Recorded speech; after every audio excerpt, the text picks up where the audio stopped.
애틀랜타 라디오 코리아 7월 26일 화요일 오늘의 한 뉴스입니다. 40년 만에 몰아닥친 미국의 물가 고통이 중산층 이하 서민들에 이어 중상층까지 덮치고 있습니다. 연소득 7만 5,300달러에서 12만 7,300달러 사이인 어퍼 미들 클래스들이 정부 혜택에서도 제외되고 증시 폭락 등의 피해까지 겹쳐 가장 큰 인플레이션 고통에 시달리고 있는 것으로 나타났습니다. 이들 중상층은 팬데믹 2년 동안 다른 소득계층과 마찬가지로 많은 저축을 할 수 있었으나 올해에는 가장 큰 피해를 입은 계층으로 떨어졌다고 월스트리트 저널이 오늘 보도했습니다. 중상층은 연방 지원금이 7만 5천 달러에서 9만 9천 달러 사이에 소득계층에게는 전액을 지급하지 않고 줄어드는 페이스아웃에 적용됐기 때문에 적은 금액을 지원받았거나 아예 받지 못했습니다. 게다가 올 들어 뉴욕 증시에서 주가가 17%나 폭락하는 바람에 중상층들도 큰 타격을 입은 것으로 보입니다. 물가 급등에 따른 생활고가 깊어지면서 향후 씀씀이를 예고해주는 소비자 체감 지수에서도 연소득 10만 달러에서 15만 달러 사이의 중상층이 가장 많이 떨어졌습니다. 모닝 컨설트의 설문조사 결과 연소득 10만 달러에서 15만 달러 사이인 중상층은 소비자 체감지수가 올 1월 110에서 6월에는 78로 가장 많이 하락해 앞으로 지갑 열기에 주저하게 될 것임을 시사했습니다.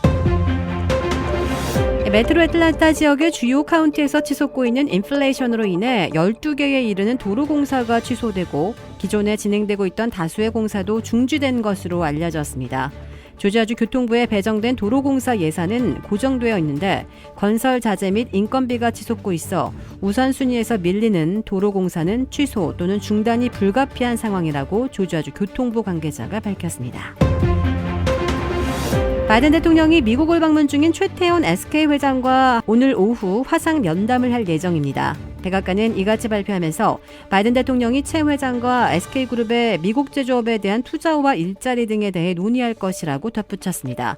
이어 바이든 대통령이 미국의 제조업 성장과 새로운 고임금 일자리 창출, 기후위기에 대응할 기술 개발, 그리고 인기 투자처로서의 미국의 장점 등을 설명할 예정이라고 밝혔습니다. 지난해 최태원 회장은 SK그룹이 2030년까지 미국에 520억 달러를 투자할 것이라고 밝힌 바 있습니다. 지난 23일 세계보건기구가 원숭이 두창을 코로나19와 같은 국제 공중보건 비상사태 전염병으로 지정한 바 있습니다. 원숭이 두창이 성소수자 집단에서 은밀하게 전파하고 있지만 자칫 광범위하게도 확산할 수 있다는 우려가 반영된 것입니다. 미국에서는 어린이 감염자까지 나왔습니다. 미 질병통제예방센터는 자국 내 원숭이 두창 감염자가 3,500명에 이르는 것으로 파악하고 있습니다. 이렇게 확산세가 이어지자 미국 정부는 조만간 자체 공중 보건 비상사태 선포를 검토하고 있습니다.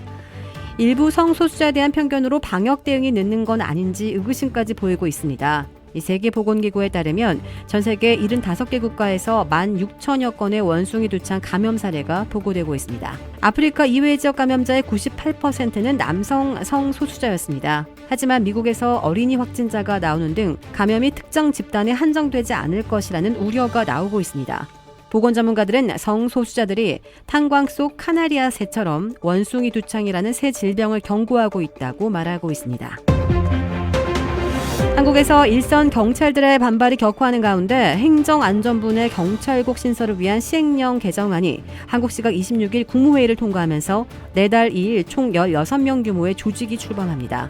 한국 정부는 이날 오전 정부 서울청사에서 한덕수 국무총리 주재로 열린 국무회의에서 행안부 경찰국 신설 시행령안을 의결했습니다. 이에 따라 내달 2일 행안부 내 경찰 치안감인 국장을 포함해 16명 인원으로 구성된 경찰국이 공식 신설됩니다. 여당은 경찰의 집단 반발이 총을 든 공권력의 항명이라며 강하게 비판했고 장외에 나선 야당은 행안부 장관 탄핵 추진 등 모든 대응 수단을 검토하기로 했습니다. 윤석열 대통령이 국민의힘 이준석 대표를 겨냥해 내부 총질이나 하던 대표라고 표현한 휴대전화 메시지가 포착돼 논란이 되고 있습니다. 대정부 질문 둘째 날 본회의장에 출석한 권성동 당대표 직무대행 겸 원내대표의 휴대전화에 찍힌 메시지의 일부입니다. 이 권성동 직무대행은 여기에 대통령 뜻을 잘 받들어 당정이 하나 되는 모습을 보이겠습니다 라고 답합니다. 국회사진 기자단이 권 직무대행과 윤 대통령이 주고받은 텔레그램 메시지를 촬영한 건데요. 대통령실은 공식 입장을 내지 않은 가운데 권 직무대행은 사진 공개 2시간 반 만에 공식 사과문을 냈습니다. 이유를 막론하고 당원 동지들과 국민께 심려를 끼쳐 죄송하다며 부주의로 대통령과의 사적인 대화 내용이 노출돼 오해를 불러일으킨 것은 전적으로 자신의 잘못이라고 고개를 숙였습니다. 또 대통령이 원 구성에 매진해온 자신을 위로하면서 일부에서 회자하는 표현을 사용한 것으로 생각한다면서 윤 대통령이 이준석 대표에 대한 불편함을 드러낸 적이 전혀 없었다고 강조했습니다. 윤석열 대통령은 당 내용과 관련해 당무에 관여하지 않겠다고 일관되게 강조해 왔었습니다. 하지만 이준석 대표를 향해 내부 총질이나 하던으로 표현한 문자가 공개되면서 윤리위의 징계 처분에 윤심이 영향을 미친 것이 아니냐는 논란과 함께 여권 자체의 강력한 후폭풍이 불가피해졌습니다. 주택 구매뿐만 아니라 커머셜, 웨어하우스, 비즈니스 건물까지 부동산계의 큰손 이주환 부동산. 크레딧 카드 빚 최대 80%까지 탕감.